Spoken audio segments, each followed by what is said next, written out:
Hello guys, বাংলাদেশে 90% ash perfect ash হয় না কেন? জানতে চান? সেটা ডার্ক বেজ হোক আর কালার করা চুলেই হোক, পারফেক্ট অ্যাশ আসে না। কারণ আমরা কি জানি যে আমাদের হেয়ারের ন্যাচারাল বেজ 2 থেকে 3 লেভেল হয়। আর এই হেয়ারে আমরা চাই পারফেক্ট অ্যাশ উইদাউট প্রিলাইট। আবার প্রিলাইটটাও চাই মনের মতো, মানে দিলাম, একটু পরে উঠিয়ে ফেললাম, তারপর অ্যাশ কালার লাগিয়ে দিলাম। হেয়ার কালার একটা সায়েন্স। তো হেয়ার কালার করার আগে আপনাকে অবশ্যই জানতে হবে আন্ডারটোন, ন্যাচারাল বেজ লেভেল এবং টোনার। কোন টোনার ইউজ করবেন আপনি, কোন বেজে।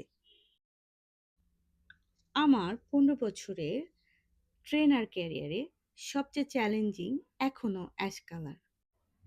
তাই আমি আপনাকে সাজেস্ট করব, প্রথমেই চুল লিফট করুন কারেক্ট লেভেল পর্যন্ত, তারপর আন্ডারটোন অনুযায়ী টোন অ্যাপ্লাই করুন। তাহলেই আপনার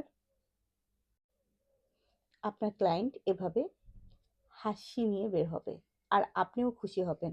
ভালো থাকবেন। আসসালামু আলাইকুম। হ্যালো গাইস, বাংলাদেশে 90% অ্যাশ পারফেক্ট অ্যাশ হয় না কেন? জানতে চান?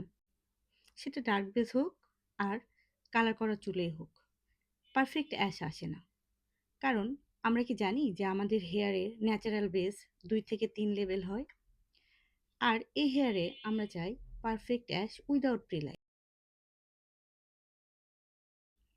আবার প্রিলাইটটাও চাই মনের মতো, মানে দিলাম, একটু পরে উঠিয়ে ফেললাম, তারপর অ্যাশ কালার লাগিয়ে দিলাম। হেয়ার কালার একটা সায়েন্স। তো হেয়ার কালার করার আগে আপনাকে অবশ্যই জানতে হবে আন্ডারটোন, ন্যাচারাল বেজ লেভেল এবং টোনার। কোন টোনার ইউজ করবেন আপনি, কোন বেজে।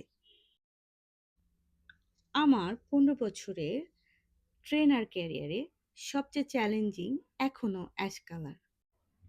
তাই আমি আপনাকে সাজেস্ট করব, প্রথমেই চুল লিফট করুন কারেক্ট লেভেল পর্যন্ত, তারপর আন্ডারটোন অনুযায়ী টোন অ্যাপ্লাই করুন। তাহলেই আপনার ক্লায়েন্ট এভাবে হাসি নিয়ে বের হবে আর আপনিও খুশি হবেন। ভালো থাকবেন। আসসালামু আলাইকুম।